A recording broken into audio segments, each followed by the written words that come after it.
குழந்தை வளர விராட் கோலியின் 5 ரகசியங்கள். விராட் கோலி ஒரு கிரிக்கெட்டராகவும் சரி, ஒரு ஃபிட்னஸ்ல பெஸ்டாவும் சரி, ஒரு எனர்ஜெட்டிக்கா, ஒரு சக்சஸ்ஃபுல்லா இந்தியால இருக்காரு. அவருடைய குழந்தைய வளர்க்கறதுல ஒரு 5 சீக்ரெட் சொல்லியிருக்காருங்க. இது நான் சொல்லல, அவருடைய இணையதளத்துல பதிவிட்டிருக்காரு. நீங்க உங்க குழந்தைய வளர்க்கறதுல ஒரு பேர்டனா ஃபீல் பண்றீங்க, உங்க குழந்தை பயங்கர நாட்டியா இருக்காங்க, எப்படி ஹேண்டில் பண்ணணும் தெரியல, எப்படி அவங்கள வழிநடத்தணும் அப்படின்னு உங்களுக்கு தெரியலன்னு நினைக்கிறீங்கன்னா, விராட் கோலி சொன்ன 5 ரகசியமும் உங்களுக்கு ரொம்பவே யூஸ்ஃபுல்லா இருக்க போகுது. முக்கியமா உங்களுக்கு ஒரு 2ல இருந்து 3 குழந்தைங்க இருக்காங்க, அவங்கள எப்படி ஹேண்டில் பண்ணணும்னு நினைச்சிட்டு இருக்கீங்கன்னா, வீடியோவை முதல்ல இருந்து கடைசி வரை பாருங்க, ஸ்கிப் பண்ணாம பாருங்க. அப்பனாதான் நான் சொல்ல போற எல்லா டிப்ஸுமே உங்களுக்கு புரிய வரும். நம்ம சேனலை சப்ஸ்கிரைப் பண்ணி வச்சுக்கோங்க. இதே மாதிரி பிராக்டிக்கலான யூஸ்ஃபுல்லான டிப்ஸ் நிறைய மதருக்கு ரீச் ஆகணும்னு நினைச்சீங்கன்னா, நான் டாக்டர் திவ்யா ராமமூர்த்தி, ராமநாதபுரத்தில் 40 வருடத்துக்கும் மேலாக மருத்துவ சேவையில் சிறந்து விளங்கும் சத்யா மருத்துவமனையில் குழந்தைநல மருத்துவராகவும் உணவு ஆலோசகராகவும் இருக்கிறேன். விராட் கோலிய இந்தியா மட்டும் இல்லைங்க, உலக அளவிலே தெரியாதவங்க யாருமே இருக்க முடியாது. அவரு தன்னுடைய குழந்தைக்கு ஃபாலோ பண்ற 5 சீக்ரெட் என்ன அப்படின்னா, ஃபர்ஸ்ட், ஃபாதர் ரோல். நம்ம சமுதாயத்துல அப்பா அப்படின்னாவே அவர் போய் பொருள் ஈற்றவரா, குழந்தைகளுக்கு பெஸ்ட் கொடுக்கணும், தன் ஃபேமிலியை எப்படி பாத்துக்கணும், ரொம்ப ரெஸ்பான்சிபிளா நடந்துக்கணும் அப்படின்னு சொல்லிதான் கட்டமைக்கப்பட்டிருக்கு. அதே தான் செஞ்சுட்டு வந்துட்டு இருக்காங்க. ஆனா உண்மையிலே ஒரு குழந்தை அப்பா கிட்ட எதிர்பார்க்கறது அவங்களுடைய சொத்து இல்ல வேற மணி அந்த மாதிரியா, வேற என்ன எதிர்பார்க்கறாங்க அப்படின்னா, குழந்தை தன்னுடைய தந்தைகிட்ட டைம் அப்படிங்கறதான் எதிர்பார்க்கறாங்க. என்னதான் ஒரு அரவணைப்பு அப்படிங்கிறது அம்மாட்ட கிடைச்சாலும், ஒரு குழந்தையுடைய கான்பிடன்ட் அப்படிங்கிறது அப்பாட்ட இருந்தா வரும் அப்படிங்கிறது. நம்மளுடைய சைல்ட்ஹுட்ல இருக்கிற நிறைய மெமரிஸ் அப்படின்னு சொல்லக்கூடியது இன்ன வரைக்குமே பெரியவங்க ஆகிறப்பயுமே நான் வச்சுக்க முடியுது. அதுல முக்கிய பங்கு அப்பா தான் இருக்காங்க. சோ உங்க குழந்தையோட நீங்க டைம் நல்லா ஸ்பெண்ட் பண்ணணும். ஒவ்வொரு குழந்தையும் தன்னை ஸ்பெஷலா ஃபீல் பண்ணணும் அப்படின்னா அது அப்பானால மட்டும்தான் முடியும். தான் அப்பா தன்னை எப்படி நடத்துறாங்க அப்படிங்கறத பொறுத்துதான் அந்த குழந்தை தன்னையவே ஸ்பெஷலா நினைச்சுக்கிறாங்க. இது ஸ்டடீஸ்லயும் சொல்றாங்க. அப்போ இந்த வீடியோ பார்த்துட்டு இருக்க நிறைய அப்பாங்க என்ன நினைக்கிறாங்கன்னா, நானே ஒர்க் ப்ரெஷர்ல இருக்கேன், லேட் நைட் தான் நான் வீட்டுக்கு வரேன், எப்படி என்னோட குழந்தையோட டைம் மேக் பண்றது அப்படின்னு சொல்லிட்டு, நீங்க ஒரு லேட் நைட் வீட்டுக்கு வரீங்க அப்படின்னு உங்க குழந்தையோட பேசுங்க. அவங்க தூக்கத்துல இருந்தாலுமே அவங்க கேட்டுட்டு தான் இருப்பாங்க.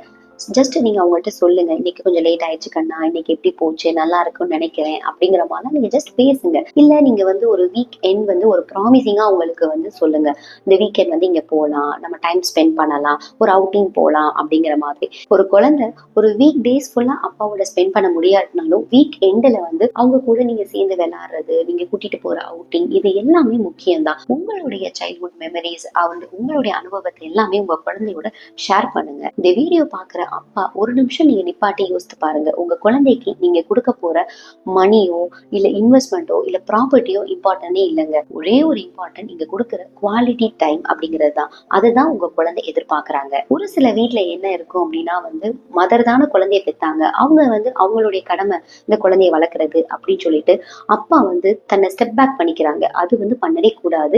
இப்ப காலகட்டத்துல 2 பேருமே ஈக்குவல். ஏன்னா 2 பேருமே ஒர்க் ஃப்ரம் ஹோம் இல்ல நீங்க 2 பேருமே ஒர்க்கிங்கா கூட இருக்கலாம். சோ நீங்க குவாலிட்டியா ஈக்குவல் டைம் நீங்க ஸ்பெண்ட் பண்ணுங்க. நீங்க ஒரு 1/2 hour ஸ்பெண்ட் பண்றீங்க அப்படின்னா உங்க ஒய்ஃபை நீங்க ஒரு 1/2 hour ஸ்பெண்ட் பண்ண வைங்க. சோ இந்த மாதிரி நீங்க டுகெதரா ஸ்பெண்ட் பண்ணாலும் ரொம்பவே நல்லது. அட்லீஸ்ட் மினிமம் ஒரு 1/2 hour ஆவது நீங்க ஸ்பெண்ட் பண்ண ட்ரை பண்ணுங்க. Next, child should not be the copycat of their parents. அப்படின்னா உங்க குழந்தை உங்களை மாதிரியே இருக்கணுங்கிறது அவசியமே இல்லை. யோசித்து பாருங்க, விராட் கோலியுடைய தந்தை ஒரு வழக்கறிஞர், லாயர்.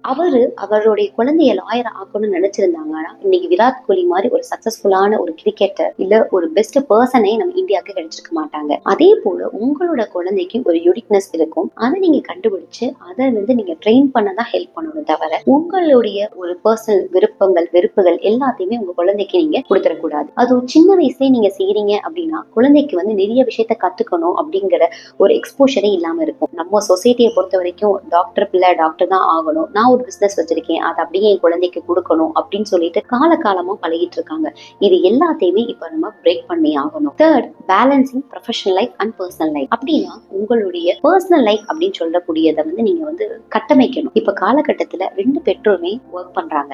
சோ குழந்தைகிட்ட டைம் ஸ்பெண்ட் பண்றது அப்படிங்கிறது ஒரு குவாலிட்டி டைமா இருக்கணும். அந்நேரம் உங்களுடைய வேலையை பத்தி நீங்க டிஸ்கஸ் பண்றதோ இந்த மாதிரிலாம் நீங்க பண்ணவே கூடாது. யோசித்து பாருங்க, நீங்க வேலைக்கு போறீங்க அப்படின்னா ஒரு 10 மணி நேரம் 8 மணி நேரம் உங்க வேலையை மட்டுமே தான் நீங்க சிந்திக்கிறீங்க, உங்க குழந்தையவே நீங்க மறந்துடுறீங்க. அதே மாதிரி உங்களுடைய பர்சனல் லைஃப்ல நீங்க வந்து கொஞ்சம் உங்களுடைய வேலையை வந்து யோசிக்க கூடாது, அதை பத்தி டிஸ்கஷன் பண்ணக்கூடாது. உங்க குழந்தையோட அதிகமா ஸ்பெண்ட் பண்ணி பேசுறது, உங்க குழந்தைக்கு ஸ்கூல்ல என்ன நடந்தது, அவங்களுடைய விருப்பங்கள் என்ன, அவங்களுடைய எக்ஸ்பீரியன்ஸ் என்ன, உங்களுடைய எக்ஸ்பீரியன்ஸ் ஷேர் பண்றது, இந்த மாதிரிதான் இருக்கணும் தவிர அதுல நீங்க வந்து உங்களுடைய ப்ரொஃபஷனல் லைஃபை கொண்டு வரக்கூடாது. இப்ப நிறைய பேரண்ட்ஸ் என்ன நினைக்கிறாங்க அப்படின்னா, எனக்கு ரொம்ப ஸ்ட்ரெஸ் இருக்கு, இல்ல எனக்கு ஒர்க்கிங் பேட்டர்னே வேற மாதிரி இருக்கும், இதை யாரும் புரிஞ்சுக்க மாட்டாங்கன்னு நினைக்கிறாங்க. ஒரே ஒரு உதாரணம் தான், இப்ப நம்ம விராட் கோலியை பத்தி தான் பேசிட்டு வந்துட்டு இருக்கோம். அவரு இந்தியா லெவல்லேயே பெஸ்ட் கிரிக்கெட்டர். அவருக்கு இல்லாத ஒர்க்கா இல்ல அவருக்கு இல்லாத ப்ரெஷரா, அது எல்லாத்தையும் ஒதுக்கி வச்சுட்டு தன்னுடைய குழந்தைக்காண்டி அவர் டைம் ஸ்பெண்ட் பண்றாரு.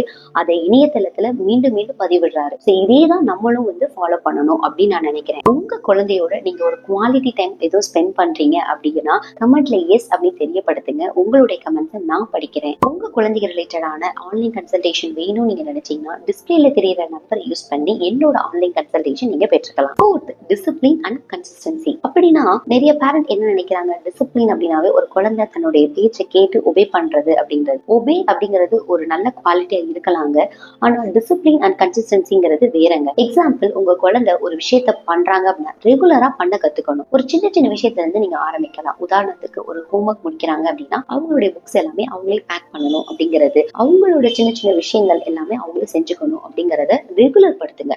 நான் சொல்லிட்டேன் அப்படிங்கிறதுக்காண்டி ஒரு வாரம் 10 நாள் பண்ணிட்டு அடுத்த அப்படியே நீங்க அதை கண்டுக்காம விட்டீங்க அப்படின்னா கூட ஒரு டிசிப்ளின் வந்து வராது. விராட் கோலி தன்னுடைய சின்ன வயசுல இருந்தே இந்த டிசிப்ளினா ஒரு விஷயத்த செஞ்சனாலதான் இன்னைக்கு கிரிக்கெட் மாதிரி ஒரு விஷயத்துல பிராக்டிஸ் அப்படிங்கறதையும் அவர் கத்துக்கிட்டாரு. அது கான்ஸ்டன்டா செஞ்சுட்டே இருந்தாரு. அதே மாதிரி உங்க குழந்தையும் நீங்க ட்ரெயின் பண்ணுங்க. ஃபிஃப்த், எமோஷனல் ஸ்ட்ரென்த் அண்ட் ரீசைலன்சிங் அப்படின்னா என்ன அப்படின்னா, எமோஷனல் சப்போர்ட் அப்படின்னா பேரண்ட்ஸ் என்ன நினைச்சுக்கிறாங்க அப்படின்னா, குழந்தைக்கு வந்து நம்ம வந்து பெஸ்ட் கொடுக்கணும், இல்ல பெஸ்ட்டை மட்டுமே கொடுத்துட்டே இருக்கணும், கிளாஸ்ல வந்து ஃபர்ஸ்ட் வரணும், அதுக்கு என்கரேஜ் பண்ணணும், ஃபர்ஸ்ட் கிரேட் எடுக்கணும் அப்படின்னு நினைக்கிறாங்க. இது எல்லாமே ஒரு பாசிட்டிவான ஆட்டிடியூடா இருந்தாலுமே நிறைய நேரத்துல ஒரு ஃபெயிலியரையும் குழந்தைகளுக்கு கத்துக் கொடுக்கணுங்க. நீங்க பண்ணணும் அவசியம் இல்லை. உங்க குழந்தை ஃபெயிலியர் ஆகுறாங்க அப்படின்னா அதை நீங்க தட்டி கொடுக்கணும். விராட் கோலி நிறைய இடத்துல மென்ஷன் பண்ணிருக்காரு, என்னுடைய ஒரு டீனேஜ்லயே என்னுடைய அப்பா வந்து தவறாரு அப்படின்னு.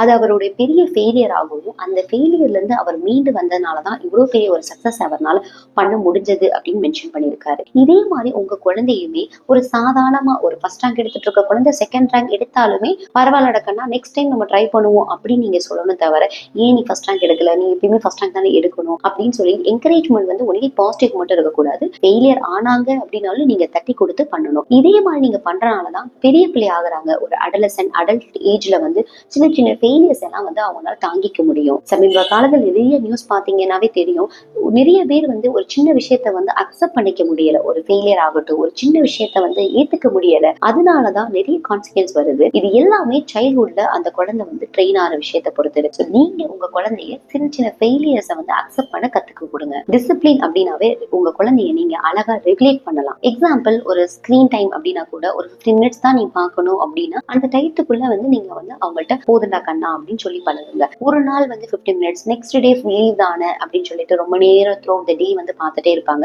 அந்த தவறுகள் வந்து நம்ம பண்ணக்கூடாது. இன்னொன்னு, கான்ஸ்டன்டா வந்து ஒரு வேலையை வந்து பண்ண கத்துக் கொடுக்கணும். சின்ன வயசுல இருந்தே ஒரு குழந்தை வந்து தன்னுடைய வேலைகளை தானே செஞ்சு அதுவும் கான்ஸ்டன்டா ஒரே விஷயத்த பண்றாங்க அப்படின்னா, பிராக்டிஸ் பண்ணிட்டே இருக்காங்க அப்படின்னா அது ஆட்டோமேட்டிக்கா பெரிய சக்சஸ கொடுக்க போகுது.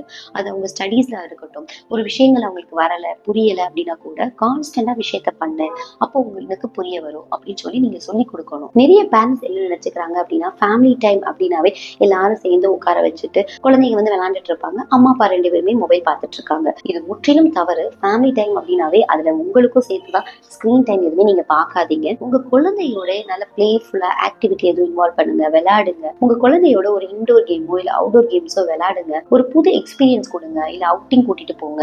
மேரேஜ் ரெஸ்பான்சிபிலிட்டி எல்லாம் வந்த பிறகு மீ டைம் அப்படின்னு இல்ல அப்படின்னு நினைக்கிறாங்க. இது ஆப்வியஸா உண்மைதாங்க. ஆனா எல்லாருமே நீங்க மீ டைத்தை வீ டைமை மாத்துறீங்க அப்படின்னா ஃபேமிலி ஹாப்பியா இருக்கும், நீங்களும் அதுவே ஹாப்பியா எடுத்துக்குவீங்க. இந்த மாதிரி ஒரு சின்ன சின்ன விஷயங்கள் பண்ற மூலம் தான் உங்க குழந்தைய அழகா நீங்க ஒரு பெரிய நல்ல மனிதனா வந்து உருவாக்க முடியும், சக்சஸ்ஃபுல்லாவும் உருவாக்க முடியும். உங்க குழந்தை அதிகமா அடம் பிடிக்கிறாங்கன்னா எதை செய்யணும் எதை செய்யக்கூடாது அப்படின்னு சொல்லி நான் ஒரு வீடியோ போட்டிருக்கேன். வீடியோ ஃபர்ஸ்ட் கமெண்ட்ல கொடுத்திருக்கேன், கிளிக் பண்ணி பாத்துக்கோங்க.